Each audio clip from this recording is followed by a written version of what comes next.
బంగారాన్ని విడిపించి ఆ రోజు ఆన్లైన్ రేటుకే మేము కొంటాం. Sharma gold company.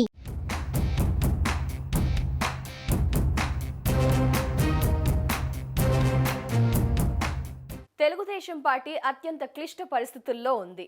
4 దశాబ్దాలుగా ఎన్నో ఆటుపోట్లను చూసిన పార్టీ కానీ ఇప్పుడు దిక్కుతోచని పరిస్థితుల్లో ఎందుకుంది? చంద్రబాబు లేకపోతే తెలుగుదేశం పార్టీ లేదా? అధికారంలో ఉన్నప్పుడు పదవులు అనుభవించిన నాయకులు ఏమయ్యారు? ఎక్కడా ఎందుకు కనిపించడం లేదు? పదవుల కోసమే నాయకులా, పార్టీ కోసం కాదా? క్యాడర్ స్ట్రాంగ్ గా ఉన్న నాయకులు ఎందుకు కార్యకర్తలకు అండగా నిలబడ్డం లేదు? ఇలాంటి నాయకుల్ని చంద్రబాబు ప్రోత్సహించింది అన్న కార్యకర్తల ప్రశ్నలకు సమాధానం చెప్పేది ఎవరు?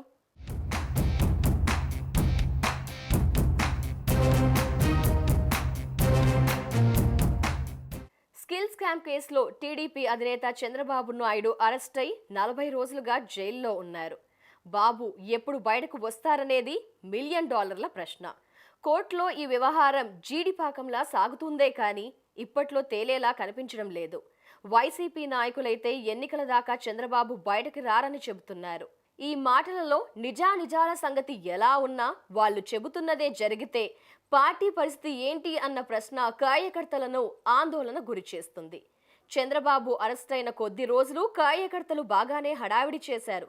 కానీ ఆ తరువాత నైరాశ్యం క్యాడర్ని కమ్ముకుంది.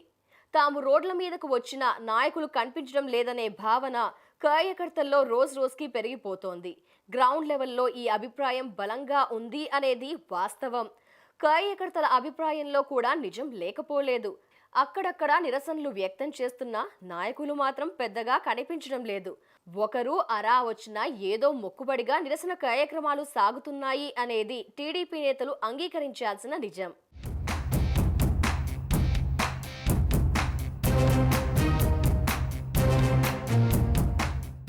ఒకవైపు ఏపీలో రాజకీయాలు ఊపందుకుంటున్నాయి. ఎన్నికలు దగ్గర పడడంతో అన్ని పార్టీలు ప్రజాక్షేత్రంలోకి దూకేశాయి. 45 రోజుల క్రితం వరకు ప్రతిపక్ష టీడీపీ ఒక అడుగు ముందే ఉండడంలో సందేహం లేదు. కానీ అకస్మాత్తుగా చంద్రబాబు నాయుడు అరెస్ట్ అనే పిడుగు ఆ పార్టీపై పడింది. సాధారణంగా తమ పార్టీ అధినేత అరెస్ట్ అయితే నాయకులు, కార్యకర్తలు నానా హంగామా చేయాలి. ప్రభుత్వాన్ని షేక్ చేసేలా నిరసన కార్యక్రమాల్ని నిర్వహించాలి. కానీ ఏపీలో ఆ పరిస్థితి కనిపించడం లేదు. చంద్రబాబు అరెస్ట్ పై అనుకున్న స్థాయిలో నిరసనలు జరగడం లేదు. ఎన్నికలు దగ్గర పడుతూ ఉండడంతో టీడీపీ తరపున లోకేష్ యువగలం పాదయాత్ర చేస్తూ ఉంటే చంద్రబాబు నాయుడు బాబు షూరిటీ, భవిష్యత్తుకు గ్యారంటీ పేరుతో జిల్లాలో తిరుగుతున్నారు. ఈ సమయంలోనే ఆయన స్కిల్ స్కామ్లో అరెస్ట్ అయ్యారు. చంద్రబాబు అరెస్ట్ పార్టీని ఆందోళన గురి చేసిన వెంటనే తేరుకున్న తమ్ముళ్ళు, నిరసనల పేర్లతో రోడ్ల మీదకు వచ్చిన నాయకులు మాత్రం పెద్దగా కనిపించలేదు. కార్యకర్తల్లో ఉన్న ఆవేదనను శాంతియుత ఆందోళనల వైపు నడిపించే నాయకులు పార్టీలో కరువయ్యారు. చంద్రబాబు జైల్లో ఉంటే నారా లోకేష్ న్యాయ నిపుణులతో సమీక్షిస్తూ 4 రోజుల పాటు ఢిల్లీలో ఉండాల్సిన పరిస్థితి వచ్చింది. ఈ సమయంలో పార్టీకి అండగా తామున్నామని చెప్పాల్సిన నాయకులు ముందస్తు అరెస్టులు, పోలీసుల నిర్బంధం అంటూ ఇళ్లకే పరిమితమయ్యారు. అరెస్టులకు భయపడేవారు రాజకీయాల్లోకి ఎందుకు వచ్చారని కార్యకర్తలు ప్రశ్నిస్తున్నారు. అయినా నాయకుల్లో పెద్దగా చలనం లేదు. దీంతో క్యాడర్ స్వచ్ఛందంగా నిరసనలు తెలిపినా అవి రాజకీయాల్ని ప్రభావితం చేసేంతగా లేవనేది అంగీకరించాల్సిన నిజం. దీంతో క్యాడర్లో నైరాశ్యం ఏర్పడింది. ఎన్నికలు సమీపిస్తున్న సమయంలో ఇన్ని రోజులు పార్టీ ఇనాక్టివ్గా ఉండడం శోచనీయమనే చెప్పాలి.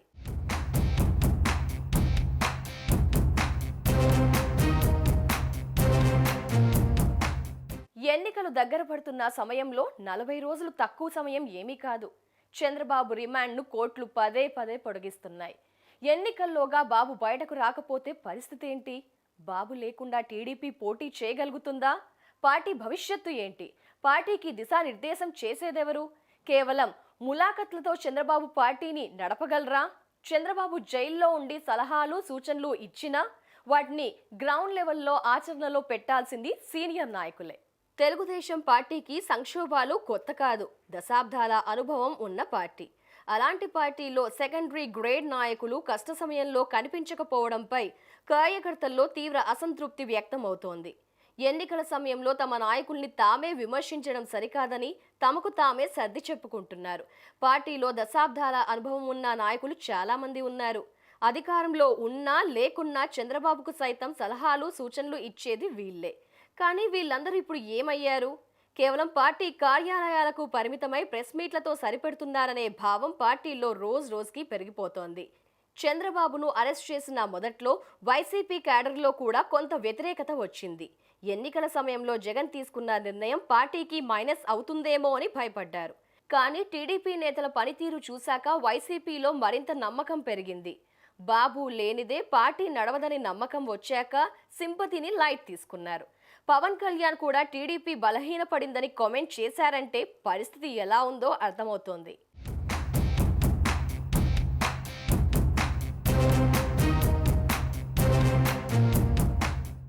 ఆందోళనలే సరిగ్గా నడపలేని వారు ఎన్నికల్లో పార్టీని ఎలా నడుపుతారు అనే ధీమా వైసీపీలో కనిపిస్తుంది.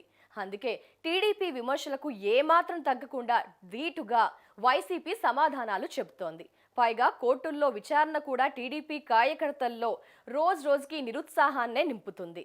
చంద్రబాబు తరపున న్యాయవాదులపై కూడా పార్టీ కార్యకర్తల్లో అసహనం పెరిగిపోతోంది. క్వాష్ పిటిషన్ ని పట్టుకొని వేలాడుతూ బెయిల్ మర్చిపోతున్నారనే భావం టీడీపీ శ్రేణుల్లో కనిపిస్తుంది. స్కిల్ కేసులో చంద్రబాబు అరెస్ట్ అయ్యాక ఏసీబీ కోర్టు, హైకోర్టు, సుప్రీంకోర్టులలో అనేక పిటిషన్లు దాఖలయ్యాయి. సుదీర్ఘ వాదనలు సాగాయి. ఏసీబీ, హైకోర్టులో చంద్రబాబుకు ఊరట లభించలేదు. ప్రస్తుతానికి నవంబర్ 8 పైనే టీడీపీ క్యాడర్ ఆశలు పెట్టుకుంది. క్వాష్ పిటిషన్ తిరస్కరణకు గురైతే పార్టీ పరిస్థితి ఏంటన్న ప్రశ్న ఉత్పన్నమవుతోంది.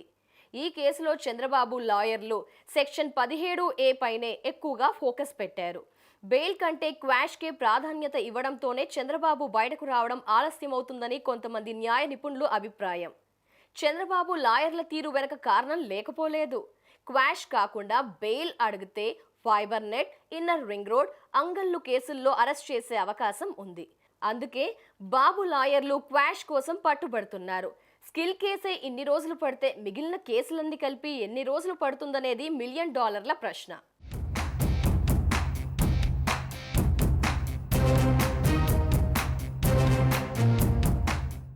రాజకీయాల్లో ఏమైనా ఎప్పుడైనా ఏదైనా జరగవచ్చు. అన్నిటికీ సిద్ధపడితేనే రాజకీయాల్లోకి రావాలి. అంతేకాని అధికారంలో ఉన్నప్పుడు పదవులు అనుభవిస్తాం, పార్టీ ఓడిపోతే మొహం చాటేస్తాం అనే మనస్తత్వం కలిగిన నాయకులు టీడీపీలో ఎక్కువ మంది ఉన్నారని కార్యకర్తల అభిప్రాయం. ఇప్పటికైనా నాయకులు మొద్దు నిద్రను వీడి చంద్రబాబు బయటకు వచ్చే వరకు పార్టీ శ్రేణుల్ని ముందుకు నడిపించేలా యాక్షన్లోకి దిగాల్సిన అవసరం ఎంతైనా ఉంది.